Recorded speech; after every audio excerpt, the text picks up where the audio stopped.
It's our GLP-1 signaling pathway. Postprandial GLP-1 secretion and increasing effects. So glucagon-like peptide 1 or GLP-1 is an incretin hormone selected from enteroendocrine cells in the distal small intestine and colon in response to nutrient ingestion, particularly carbohydrates and fats. Its release is proportional to postprandial glucose levels, allowing it to function as a metabolic sensor, linking the gastrointestinal tract to pancreatic endocrine activity. DPP-4 regulation and GLP-1 half-life. GLP-1 circulates briefly in the bloodstream due to rapid enzymatic degradation. The enzyme DPP-4 cleaves the active GLP-1 within 1 to 2 minutes, highly limiting its duration of action.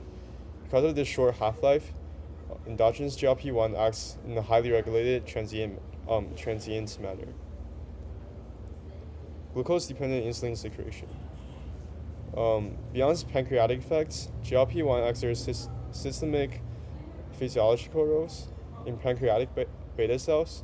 It enhances glucose-dependent insulin secretion, meaning insulin release increases only when blood glucose levels are elevated. This property provides metabolic precision and reduces the risk of hypoglycemia. The GLP-1 molecule triggers the signaling pathway. It does so by binding to GLP-1R, which is the G protein coupled receptor here. When it attaches, it triggers a conformal change, causing the attached G protein to replace its attached GDP with a GTP molecule, which will activate the protein.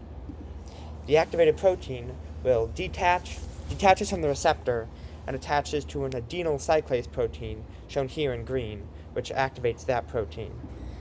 The activated adenyl cyclase protein forms cyclic AMP, or CAMP, out of ATP, and it continues doing this all while it's active. This cyclic AMP activates protein kinase A, or PKA, as well as exchange protein directly activated by CAMP2, called EPAC2, or EPAC2.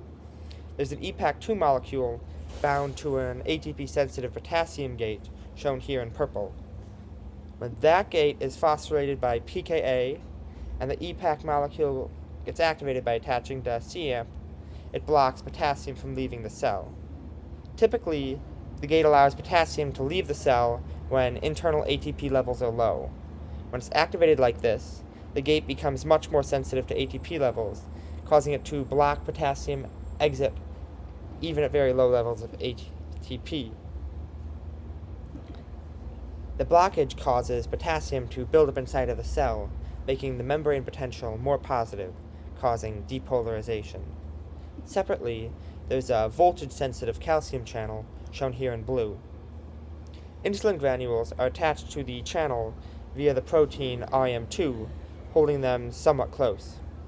When activated EPAC2 molecule attaches to the RIM2 protein, though the molecule changes shape, moving the insulin granule much closer to the opening of the calcium ion channel, which will allow it to respond faster. Protein kinase A molecule also phosphorylates the channel. The channel normally only lets calcium ions enter the cell when the potential of the cell is positive, being a voltage-dependent calcium channel. Normally, the internal potential of the cell is negative, as intracellular potassium levels are relatively low. Here, the PKA phosphorylates it, making it more sensitive, causing it to stay open longer, and increasing the input of calcium ions. The high levels of potassium are the cause of it opening. The high levels of calcium coming in contact with the insulin granule trigger a sensor protein on the surface of the granule to activate, which will cause the triggering exocytosis, causing the insulin in the granules to be expelled outside of the cell. As this response is transient and deactivates relatively quickly. The low earlier, the low GLP-1 levels in the bloodstream decrease relatively fast due to the protein that degrades them.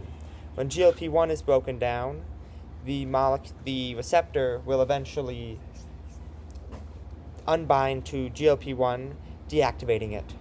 The G protein attached to the adenyl cyclase molecule deactivates after some time, causing the GTP molecule to turn back into GDP. This will stop the buildup of cAMP. cAMP levels in the cytoplasm decrease as it is getting cleaved by proteins inside of the cell. The EPAC2 molecules and pKa molecules eventually lose their cAMP, and with the low levels of cAMP in the cell, don't reactivate. This causes the gates also lose the phosphorus attached to them, causing the change in regulation to deactivate as well. This will cause the gates to stop blocking, potassium gate to stop blocking potassium exit, leading to low levels of potassium inside of the cell, which will turn off the calcium gate. I think that's good. Thank you. Yep. Let's see how it worked. I just turned it off now.